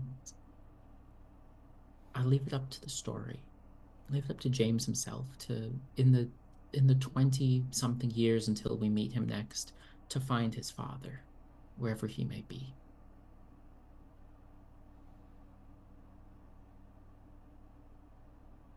And the scar appears, raw and bloodied. I'm going to say that he still looks into your eyes with this faraway look. And he says, almost in a voice not his own, "My love is the sea." And for that, I apologize. And I will step out of the confessional, leaving it unlocked, but the door will swing back closed, giving him all the time that he needs. Okay. All right, and we shall close out of that day phase for sure. My God. That's a lot. All right, awesome. Okay. So we are at the end of day phase. Just to remind y'all, you have now 8 clues on Monochromatic Men of 3 Mills Island, and currently 4 on Mean Times in Greenwich. Alright, so conceivably you can answer questions on both next time, or now if you want to just like start like a, supposition going, theorizing, whatever. Or we could just wait until next time, which I'm perfectly fine with if you want to wait until Amanda's back. Okay. I'd like to wait to speculate until we're all here. But Yeah, I think so.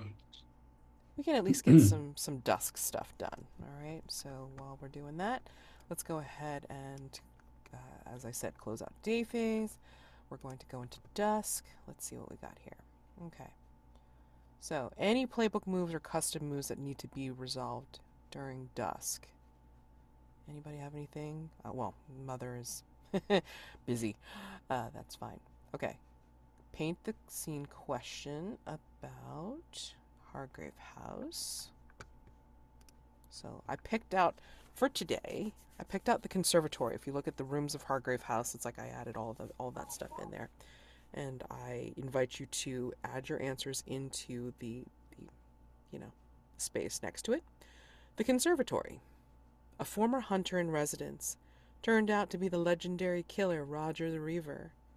This was his favorite room in Hargrave House. Looking around, how do you know that? This is the conservatory. Oh, I think in the very center of the conservatory, transplanted all the way from northwestern Mexico, there is a huge specimen of the Yucca brevifolia, colloquially called the Joshua tree. And it stands branches spread like arms stretching skyward.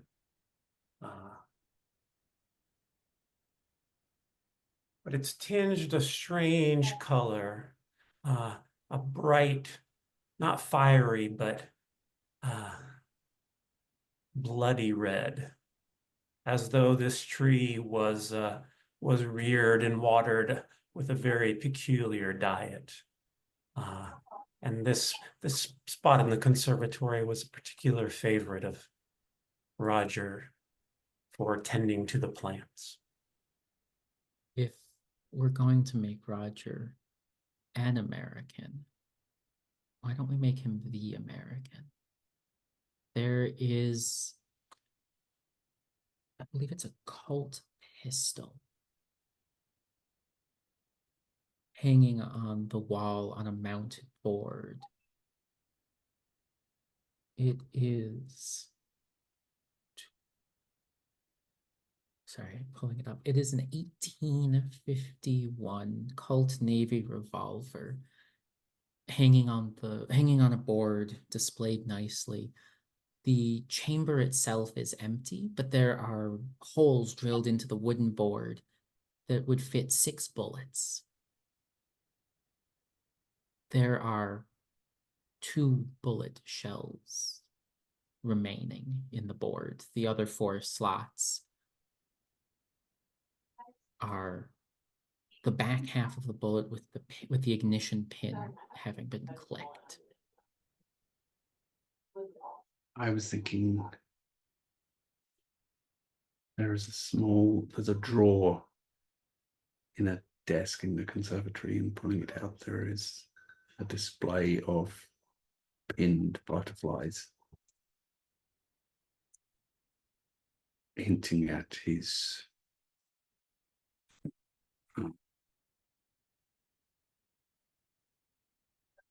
gruesome interests.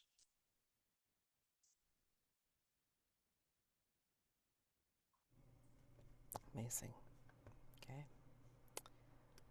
So you want to wait until you have everybody here before you answer a question, yeah? So, in which case, I'm not going to ask you what you want to do for night phase, because of course that's going to change depending on how you answer the question.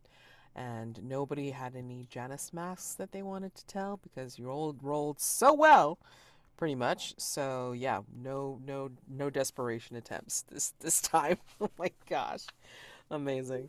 So yeah, I mean, guess that's it for dusk, at least for now. So we'll finish out dusk next time once we know which question or questions you want to answer. Okay. So just think on it. Like looking at what we have so far, for clues on both threats, and then we will do the remainder of dusk phase, and then commence with night for next time. Okay? All right. Good. Stars and wishes. Stars are things you enjoy about the gameplay, each other, role play, and wishes are what you'd like to see for the future and next time. So, whomever wants to start. I can start. I thought there was some, obviously the scene of Daymond marking the child version of James was very powerful. And I thought, considering the idea, quite sensitively handled. Like it was very psychological and very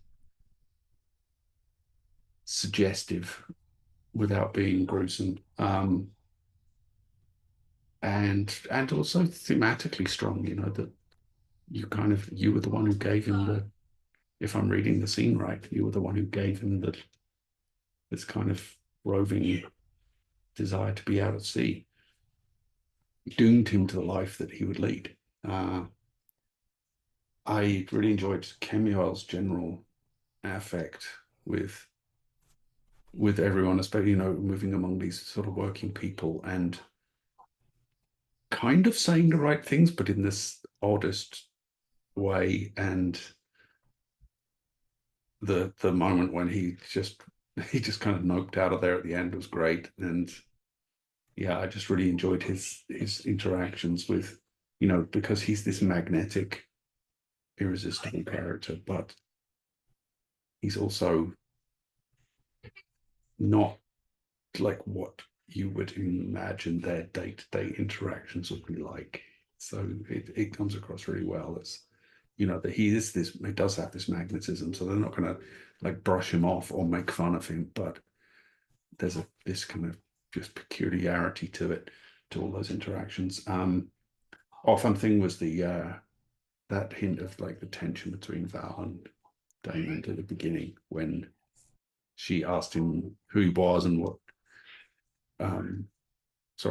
he asked them who they are and what their intentions are, and if their intentions align, and there were kind of these veiled threats passing both ways almost. That was quite juicy. And another thing that came out was in the vision was there was this really nice kind of thematic or imagery connection between the strings of the instruments and the threads of Damon's magic. Like those two things crossed over and interacted with one another, and it was really cool. Next time, I want to put on a mask. I can't believe I rolled a 12 and a 9. And I want to do a night face because I'm loaded up on 2 conditions now, so that gives me my playbook has like my playbook's vitality is the number of conditions they have Nice. at any time. So Oh, wonderful. Yeah. Okay, great. Cool. Can't wait to see it. We'll have to give you something more actiony to do, I guess. Alrighty. Okay. Who's next? I'll go. It's not often that in a tabletop role-playing game you give a kudos or a star for someone's facial expressions, but Mads, during your conversation as Joshua Cross, I genuinely thought, are you going to start crying? Like your face got into such a pained and twisted look of someone who had genuinely like lost a sister. I thought you were going to start crying, and it just kind of pulled me in to a character that from previous plays I've already loved, and it just made him so much deeper, and it was great.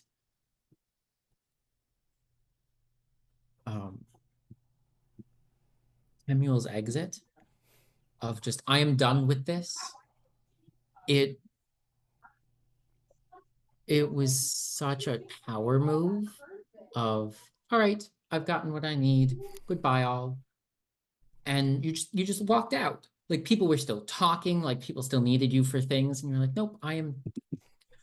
If Kemuel isn't rich, I don't know, like I don't know where you get this power from, but God, it's intoxicating.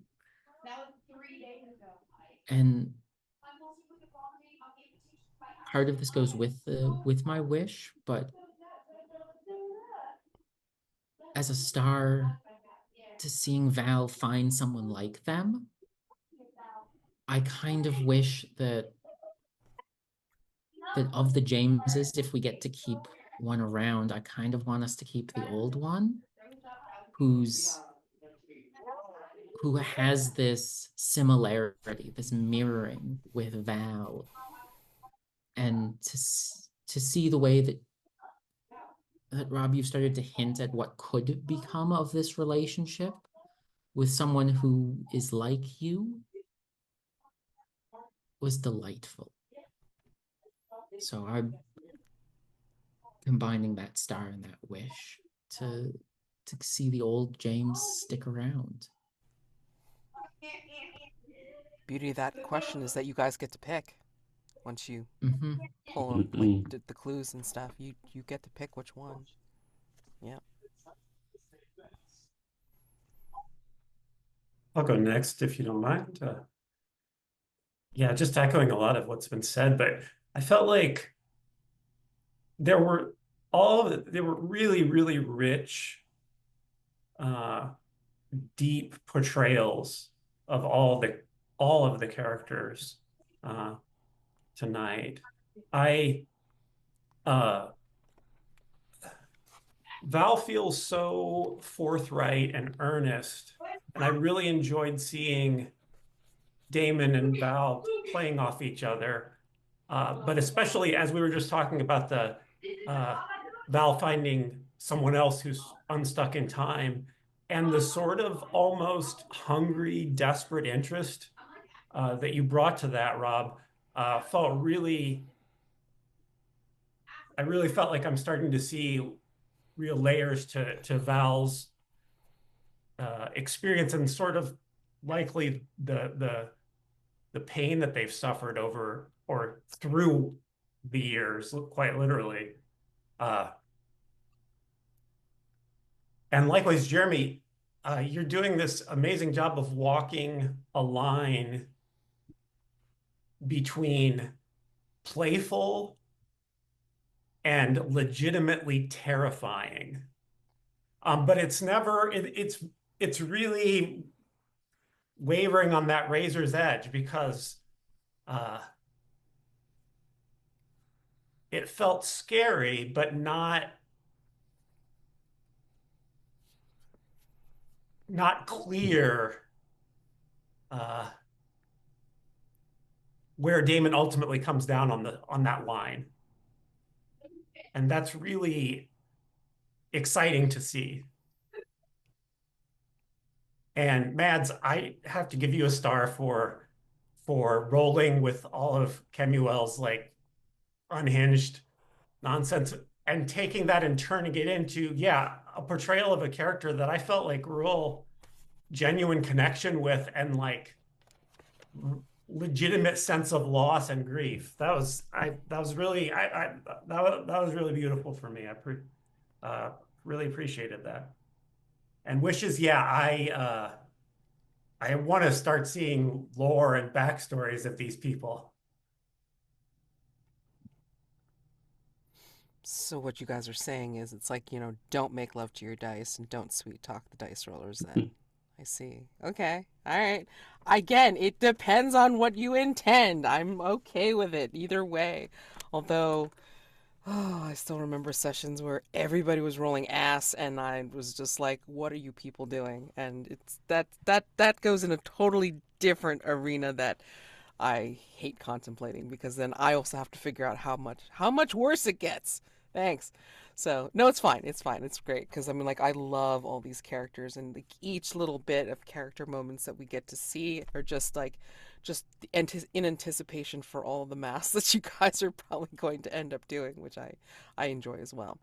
I have to say that having played with Jeremy and Rob before and watching them be their characters, whether it be factotums or a vessel, just seeing like the differences of these characters that live in this particular version of the Between, and I am delighted.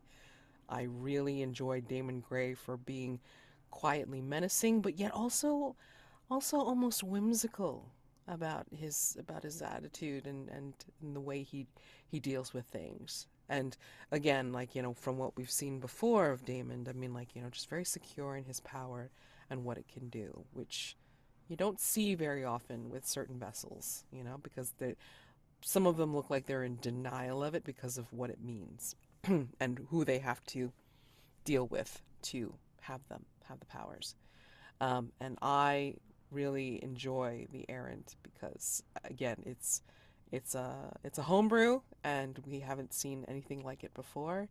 And I just love your concept of you're out of time, but yet, you're always searching for connections to try and ground yourself, find people like you, and it's just I could see that light in Val's eyes when meeting the older Allardyce, which was amazing and a great character moment. So thank you for that.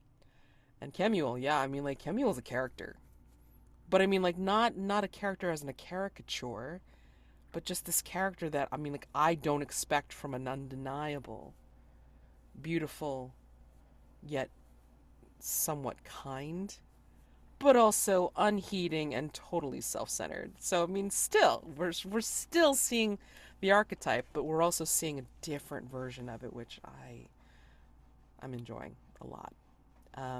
And thank you all for the compliments for my side characters, because it's like, I love, for those of you that have played with me before, I love making up my side characters. So yeah, great practice for me, but also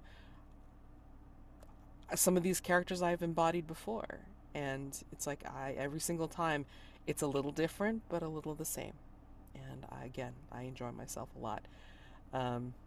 Some characters we won't get to see in this iteration of the Between, unfortunately, because there's not enough time, especially after I reread the whole mastermind reworking, and I'm like, ooh, this may go faster than we expect. I'm sorry. But it is what it Yeah, is, and that's fine. I really hope we get to like get deep into the masks Yeah, I know. before we hit the end. Yeah. Yeah. We just need some nasty night phases. That's all. A few bad rolls will be there.